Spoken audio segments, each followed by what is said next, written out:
pray, y'all. So I just want to let somebody on here that God's love is too strong for you. For nobody can break God's love off of you. I'm going to go to John chapter 8, verse 1, where God has spoke to me about this. I'm going to be jumping verse a little bit. It's John 8, verse 1, all the way to 10 to 11. And it says, Jesus went onto the Mount of Olives. I'm reading the King James Version. It says, Jesus went onto the Mount of Olives, and early in the morning he came again into the temple, and all the people came unto him, and he sat down and taught them. And the scribes and the Pharisees were the religious people, and the scribes and Pharisees brought unto him a woman taken in adultery. And when they had set her in the midst, they say unto him, Master, this woman was taken in adultery in the very act. This is the Pharisees and scribes trying to cast condemnation on this woman. They say unto Master, this woman was taken into adultery in the very act. Now Moses in the law commanded us that such should be stoned. But what sayest thou? This they said, tempting him, that they might have to accuse him.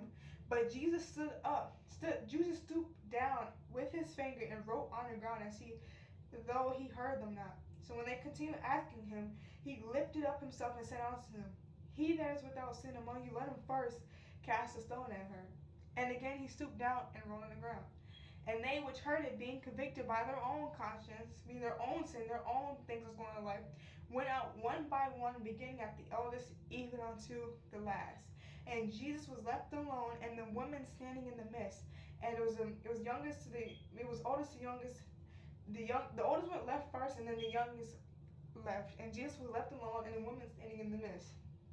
And Jesus had lifted up himself, and saw none but the woman. He said unto her, Woman, where are those thine accusers? Hath no man condemned thee? She said, No man, Lord. And Jesus said unto her, Neither do I condemn thee. Go and sin no more.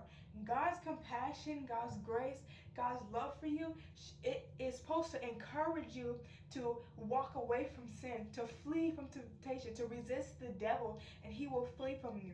This love that God has shown the woman in the Bible that was caught in the midst of adultery, he didn't tell her, I don't condemn you, and go into no more. So he didn't tell her, I don't condemn you, so go ahead and just sin some more. And he said, No, I don't condemn you. Go and sin no more. God's love for you is that he will not condemn. He said, I don't condemn you. So he was telling her, I don't condemn you. I don't pass judgment off of you, but go and sin no more. His love is what is encouraging the ladies to go and sin no more. It says in Romans, is it because we have grace that we should sin more? Paul said, God forbid. For you are a slave to who you serve. If you serve sin, your master is sin. The Holy Spirit brought to me Romans 8:33-34.